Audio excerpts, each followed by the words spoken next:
শেখ হাসিনার হাতে রক্তের দাগ সব সময়ই ছিল, যেমনটা ছিল তার বাবার হাতে।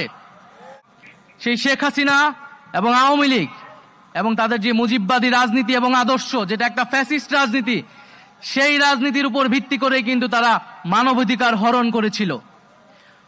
তারা মানবাধিকার হরণকারী দল, মানবতা বিরোধী দল, এবং পুরা বিশ্বে আমাদেরকে এটি বারবার বলতে হবে, এবং শুধু বাংলাদেশে নয় পুরা বিশ্বকে এটা বলতে হবে যে আওয়ামী লীগ একটি মানবতা বিরোধী দল, এবং এই অপরাধের শাস্তি সর্বোচ্চ শাস্তি হতে হবে।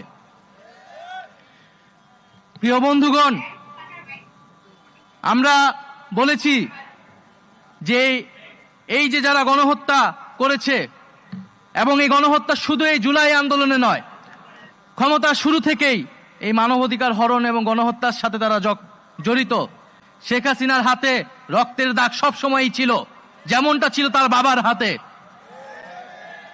আমরা দেখেছি পিলখানা হত্যাকাণ্ড হয়েছে, আমরা দেখেছি শাপলায় কি নির্মমভাবে হত্যাকাণ্ড এবং গণহত্যা সংঘটিত হয়েছিল, এবং এই সর্বশেষ এই জুলাই মাসে ছাত্র জনতার উপরে গণহত্যা সংঘটিত হয়েছিল।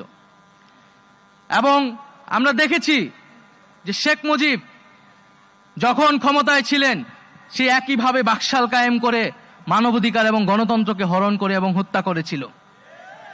ফলে একটি দল ইতিহাসে যখন দুইবার সুযোগ পেল, এবং সুযোগ পাওয়ার সাথে সাথেই তারা বারবার মানবাধিকার হরণ করেছে, গণহত্যা হরণ করেছে, তার রাজনীতি করার বিষয়ে আর কোনো ধরনের দ্বিধা আমাদের কেন থাকবে? আওয়ামী লীগের বিদায় হয়ে গিয়েছে, আওয়ামী লীগকে পুনর্বাসন কারা কারা করবেন বা করতে চান, এখন সেইটা হচ্ছে আলোচনার বিষয়। যারা করতে চান, জনগণ তাদেরকেও গণশত্রু হিসেবেই চিহ্নিত করবে এই বাংলাদেশে।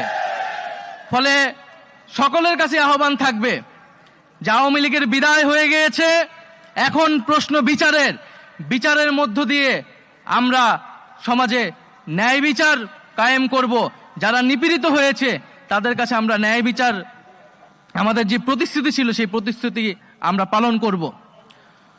ফলে আমরা যারা নিপীড়িত হয়েছি সকলের একটাই ঐক্যের জায়গা এখন, যে বিচার। আমরা এই যে ফ্যাসিস্ট রাজনীতি হয়েছে, গণহত্যা হয়েছে, তার বিচারের জন্য আমরা কাজ করব।